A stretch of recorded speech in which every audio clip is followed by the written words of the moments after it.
ಸಿಂಹರಾಶಿ ಕಾನೂನಿಗೆ ಸಂಬಂಧಪಟ್ಟ ಹಾಗೆ ಒಂದಷ್ಟು ವಿಚಾರಗಳು, ಅದರ ಬಗ್ಗೆ ಜಾಗ್ರತೆ, ಹಾಗೆ ಕಾನೂನಾತ್ಮಕವಾದಂತಹ ಹೋರಾಟದಲ್ಲಿ ಸ್ಥಿರತೆ, ಸರಿಯಾದಂತಹ ಮಾರ್ಗದರ್ಶನ, ಹಣ ಖರ್ಚನ್ನು ಮಾಡ್ತಕ್ಕಂತಹ ಬುದ್ಧಿ, ಇದೆಲ್ಲವೂ ಕೂಡ ಸಮ್ಮಿಶ್ರವಾದರೆ, ಎಲ್ಲವೂ ಕೂಡ ಒಟ್ಟಿಗೆ ಸೇರಿದರೆ ನಿಮಗೆ ಜಯದ ಸೂಚನೆಗಳು ಸಿಕ್ಕುವಂಥದ್ದಾಗುತ್ತೆ. ಅದಿಲ್ಲ ಅಂತಾದರೆ ಜಯ ಇದ್ದರೂ ಕೂಡ ಅತಿಯಾದಂತಹ ಹೋರಾಟಕ್ಕೆ ಅದು ಕಾರಣವಾಗುತ್ತೆ, ಸ್ವಲ್ಪ ಮುಂದುವರೆಕೊಂಡು ಕೂಡ ಹೋಗುತ್ತೆ ಅನ್ನುವಂಥದ್ದನ್ನು ಗಮನಿಸಬೇಕು. ವ್ಯಾಪಾರಸ್ಥರಿಗೆ ಆದಾಯ ಹೆಚ್ಚಾಗ್ತಕ್ಕಂತಹ ಸೂಚನೆ, ಹಲವು ವಸ್ತುಗಳನ್ನು ಆಮದು ಮಾಡಿಕೊಂಡು, ಇಂಪೋರ್ಟ್ ಮಾಡಿಕೊಂಡು, ನೀವು ಆ ವಿಚಾರದಲ್ಲಿ ಒಡಂಬಡಿಕೆಗಳನ್ನು ಮಾಡಿಕೊಂಡು ವಸ್ತುವನ್ನು ಮಾರಾಟ ಮಾಡೋದರಲ್ಲಿ ಹೆಚ್ಚಿನ ಲಾಭವನ್ನು ಗಳಿಸ್ತೀರಿ. ಅದರಿಂದ ಬರ್ತಕ್ಕಂತಹ ಯಾವ ಕಮಿಷನ್ ಇದೆ ಅಥವಾ ಲಾಭ ಇದೆ ಅದರಲ್ಲಿ ಹೆಚ್ಚಿನ ಪಾಲು ನಿಮ್ಮದು ಆಗತ್ತೆ ಅನ್ನುವಂಥದ್ದು ವಿಚಾರ. ಈ ದಿವಸ ತುಂಬ ಓಡಾಟ, ಒತ್ತಡ ಇವೆಲ್ಲ ಸರ್ವೇ ಸಾಧಾರಣವಾಗಿ ನಿಮಗೆ ಇರ್ತಕ್ಕಂಥದ್ದಾಗುತ್ತೆ. ವ್ಯಾವಹಾರಿಕವಾಗಿ ಜರುಗತಕ್ಕಂತಹ ಕೆಲವು ಸಂಘರ್ಷಗಳನ್ನು ನೀವು ಬಗೆಹರಿಸ್ಕೊಳ್ಬೇಕು. ವ್ಯವಹಾರ ದೃಷ್ಟಿಯಿಂದ ಏನೋ ಮಾತು ಬರುತ್ತೆ, ಸಣ್ಣ ಪುಟ್ಟ ಜಗಳಕ್ಕೆ, ವೈಷಮ್ಯಕ್ಕೆ ಕಾರಣವಾಗುತ್ತೆ. ಆದರೆ ಅದೆಲ್ಲವನ್ನು ಸಮಾಧಾನದಿಂದ ಬಗೆಹರಿಸ್ಕೊಳ್ಳುವಂತಹ ಪ್ರಯತ್ನ ನಿಮ್ಮದಾಗ್ಬಿಟ್ರೆ ಬಹಳ ಒಳ್ಳೆಯದು ಅಂತ ಅರ್ಥ. ಸ್ವಂತ ಜಾಗದ ಖರೀದಿಯ ಬಗ್ಗೆ ಒಂದಷ್ಟು ಆಲೋಚನೆಯನ್ನು, ಒಲವನ್ನು, ಖುಷಿಯನ್ನು ನೀವು ವ್ಯಕ್ತಪಡಿಸ್ತೀರಿ. ನಮ್ಮದೇ ಒಂದಷ್ಟು ಜಾಗವನ್ನು ಮಾಡಿಕೊಳ್ಬೇಕು ಅನ್ನೋ ವಿಚಾರ ಇವತ್ತು ಹೆಚ್ಚು ಮನಸ್ಸಿಗೆ ಬರುವಂಥದ್ದಾಗುತ್ತೆ. ಮನೆಯಲ್ಲಿ ಸಾಕು ಪ್ರಾಣಿಗಳಿದ್ದರೆ ಸ್ವಲ್ಪ ಜಾಗ್ರತೆ. ನಾಯಿ, ಬೆಕ್ಕು, ದನ ಇತ್ಯಾದಿಗಳು ಸ್ವಲ್ಪ ತೊಂದರೆಗೆ ಕಾರಣವಾಗುತ್ತೆ. ಪಕ್ಷಿಗಳೂ ಕೂಡ ಆಗಬಹುದು. ಅದೆಲ್ಲವನ್ನು ಸೂಕ್ಷ್ಮವಾಗಿ ಗಮನಿಸ್ಕೊಳ್ಬೇಕು. ಕಾಲಭೈರವನನ್ನು ಪ್ರಾರ್ಥನೆ ಮಾಡಿ ಪ್ರಾಣಿಗಳಿಂದ ಆಗಬಹುದಾದಂತಹ ಯಾವುದಾದ್ರೂ ತೊಂದರೆಗಳಿದ್ದರೆ ಅದೆಲ್ಲ ದೂರವಾಗಲಿ, ಶುಭವಾಗಲಿ. ಕನ್ಯಾ ರಾಶಿ ವ್ಯವಹಾರದ ದೃಷ್ಟಿಯಿಂದ ಒಂದಷ್ಟು ಪ್ರಯಾಣವನ್ನು ಮಾಡಲಿಕ್ಕೆ ಅವಕಾಶಗಳಿದೆ. ಅನಿವಾರ್ಯವಾಗಿ ಪ್ರಯಾಣವನ್ನು ಬೆಳೆಸಬೇಕಾಗುತ್ತೆ.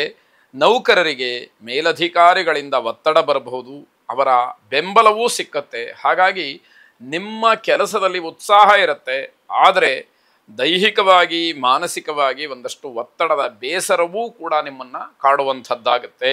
ಆದರೆ ಯಾವುದೇ ರೀತಿಯ ತಪ್ಪು ಮಾಡದೇ ಇರತಕ್ಕಂಥವರೂ ಕೂಡ ಆ ತಪ್ಪಿಗೆ ಗುರಿಯಾಗ್ತಕ್ಕಂಥದ್ದು, ಅದರಿಂದ ನೋವಾಗುವಂಥದ್ದು ಸಹಜವಾಗಿ ಈ ದಿವಸ ಅನುಭವಕ್ಕೆ ಬರುವಂಥದ್ದಾಗತ್ತೆ.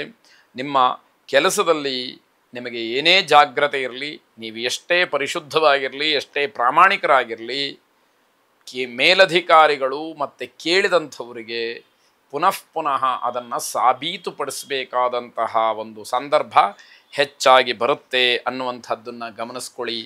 ಯಾಕೆ ಅಂತಂದರೆ ಏನೇ ಮಾಡಿದರೂ ಕೂಡ ಜನ ಮನ ಅದನ್ನು ಒಪ್ಪುವುದಕ್ಕೆ ಕಷ್ಟವಾದೀತು ಅನ್ನುವಂಥದ್ದು. ಭಾಷಾ ಪ್ರವೀಣರಿಗೆ ಶುಭವಾದಂತಹ ದಿವಸ. ಹಲವಾರು ಭಾಷೆಗಳನ್ನು ತಿಳಿದಂಥವರು ತಮ್ಮ ಪ್ರತಿಭೆಯಿಂದ, ತಮ್ಮ ಪಾಂಡಿತ್ಯದಿಂದ ಒಂದಷ್ಟು ಗಳಿಸಲಿಕ್ಕೆ ಅವಕಾಶವಾಗುವಂತಹ ದಿವಸ. ಧನಾಗದಿಂದ ನಿಮ್ಮ ಬೇರೆ ಬೇರೆ ಯೋಜನೆಗಳು ರೂಪುಗೊಳ್ತಕ್ಕಂಥದ್ದು. ಗೌರವ, ಸನ್ಮಾನ, ಪುರಸ್ಕಾರ ಇದೆಲ್ಲವೂ ಸಾಮಾನ್ಯವಾಗಿ ಈ ದಿವಸ ನಿಮಗೆ ಲಭಿಸುವಂತಹದ್ದಾಗತ್ತೆ. ವೈದ್ಯಕೀಯ ವಿದ್ಯಾರ್ಥಿಗಳು ಯಾವುದೇ ಕಾರಣಕ್ಕೂ ಬೇಸರವನ್ನು ಮಾಡಿಕೊಳ್ಬೇಡಿ. ತಮ್ಮ ವ್ಯಾಸಂಗದಲ್ಲಿ ತಮ್ಮ ಪರಿಶ್ರಮವನ್ನು ಅತಿಯಾಗಿ ಹಾಕಬೇಕಾಗತ್ತೆ. ಇಲ್ಲದೇ ಇದ್ದರೆ ಮುಂದಿನ ದಿನಮಾನದಲ್ಲಿ ಇವತ್ತು ಕಾಲ ಕಳೆದಂಥದ್ದು ದುಷ್ಪರಿಣಾಮವಾಗಿ ಕೆಲಸವನ್ನು ಮಾಡಬಹುದು ಅನ್ನುವಂಥದ್ದು. ವಿಶೇಷವಾಗಿ ಆಂಜನೇಯ ಸ್ವಾಮಿಯನ್ನು ಪ್ರಾರ್ಥನೆ ಮಾಡಿ ಆ ಧೈರ್ಯ, ವಾಕ್ಪಟುತ್ವ ಎಲ್ಲವೂ ಕೂಡ ನಿಮಗೆ ಬರಲಿ, ಶುಭವಾಗಿ. ತುಲಾರಾಶಿ ಮನೆ ಮತ್ತು ನೌಕರಿಯ ಸ್ಥಳದಲ್ಲಿ ವಿಶೇಷವಾದಂತಹ ಒಂದು ಅಭಿಮಾನಕ್ಕೆ, ಗೌರವಕ್ಕೆ ಪಾತ್ರರಾಗ್ತೀರಿ. ನಿಮ್ಮ ಒಂದು ಅನುಭವಕ್ಕೆ ಹೆಚ್ಚಿನ ಮಾನ್ಯತೆ, ಗೌರವ ಸಿಕ್ಕುವಂಥದ್ದು. ಆ ಜನಾಕರ್ಷಣ ಬುದ್ಧಿ ನಿಮ್ಮನ್ನು ಬಹಳ ಮೆಚ್ಚುಗೆ ವ್ಯಕ್ತಪಡಿಸೋದಕ್ಕೆ ಕಾರಣವಾಗುತ್ತೆ. ಬೇರೆಯವರ ಜೊತೆಯಲ್ಲಿ ಮಾತನಾಡುವಾಗ ಆಯಾ ವಯಸ್ಸಿಗನುಗುಣವಾಗಿ, ಆಯಾ ಅಭಿರುಚಿಗನುಗುಣವಾಗಿ ನೀವು ಮಾತಾಡ್ತಕ್ಕಂಥದ್ದು ಆಯಾ ಕ್ಷೇತ್ರದಲ್ಲಿರ್ತಕ್ಕಂಥವ್ರನ್ನ ನಿಮ್ಮ ಕಡೆ ಸೆಳೆಯುವಂಥದ್ದಾಗತ್ತೆ. ಮಧ್ಯಾಹ್ನದ ನಂತರದಲ್ಲಿ ಬಹಳ ಉತ್ತಮವಾದಂತಹ ಸಮಯ ಇದೆ. ಯಾವುದೇ ರೀತಿಯ ಸಂತೋಷದ ಕ್ಷಣಗಳು ನಿಮ್ಮದಾಗಬೇಕು ಅಂತಾದರೆ ಮಧ್ಯಾಹ್ನದವರೆಗೆ ಹೆಚ್ಚು ಸಮಯವನ್ನು ಕಾಯಬೇಕಾದಂಥದ್ದಿದೆ. ಮಾರ್ಕೆಟಿಂಗ್ ಮಾಡುವಂಥವ್ರಿಗೆ ಉತ್ತಮವಾದಂತಹ ಲಾಭದ ದಿವಸ.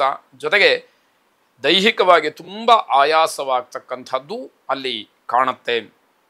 ಬೇರೆಯವರ ಸಹಾಯ ಸಹಕಾರ ಇವೆಲ್ಲವೂ ಕೂಡ ನಿಮಗೆ ದೊರೆಯುವಂಥದ್ದು.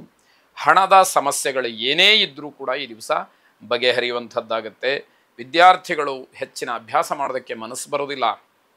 ಆದರೆ ನೀವು ಕಲಿತಂತಹ ವಿದ್ಯೆ ಇದೇ ಸಾಕು ಅನ್ನುವಂತಹ ಮನೋಭಾವ ಬರ್ಬೋದು. ಕೆಲವರಿಗೆ ಓದನ್ನು ಇಲ್ಲಿಗೆ ನಿಲ್ಲಿಸ್ಬಿಡೋಣ, ನಾನು ಓದಿರೋದು ಸಾಕು, ನನಗೆ ವ್ಯವಹಾರ ಜ್ಞಾನ ಇದೆ ಅನ್ನುವಂಥದ್ದೆಲ್ಲ ಆಲೋಚನೆಗಳಿಗೆ ಬರುತ್ತೆ. ಆದರೆ ಅದು ತಪ್ಪು.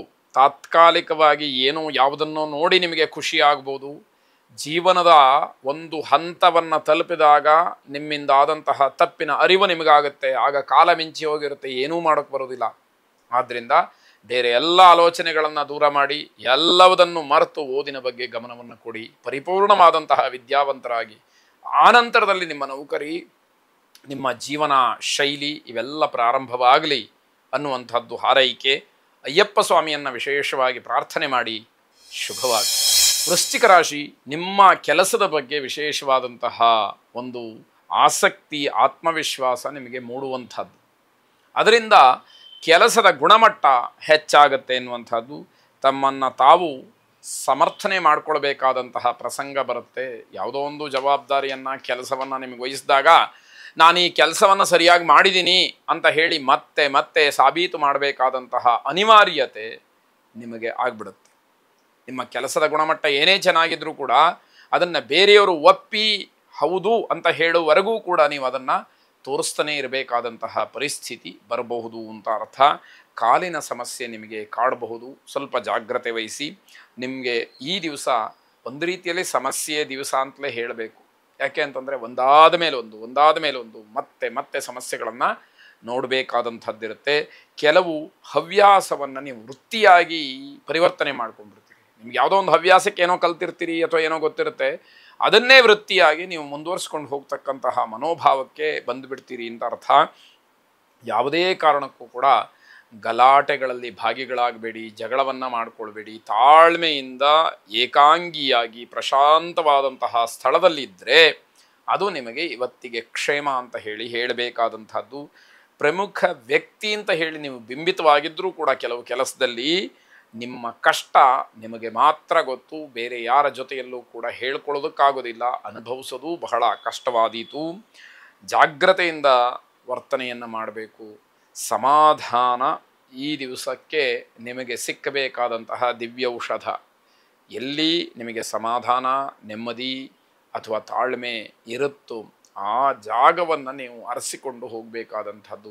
ಗಲಾಟೆ ಗದ್ದಲಗಳಲ್ಲಿ ನಿಮಗೆ ಈ ದಿವಸ ಮನಸ್ಸು ತುಂಬ ಹತೋಟಿಯನ್ನು ಕಳ್ಕೊಳ್ತಕ್ಕಂತಹ ಸಾಧ್ಯತೆ ಹೆಚ್ಚಾಗಿದೆ. ಅದರಿಂದ ಏನು ಬೇಕಾದರೂ ಕೂಡ ಆಗುವಂತಹ ಸಾಧ್ಯತೆ. ಮಹಾಕಾಳಿಯನ್ನು ವಿಶೇಷವಾಗಿ ಪ್ರಾರ್ಥನೆ ಮಾಡಿ. ಶುಭವಾಗಿ.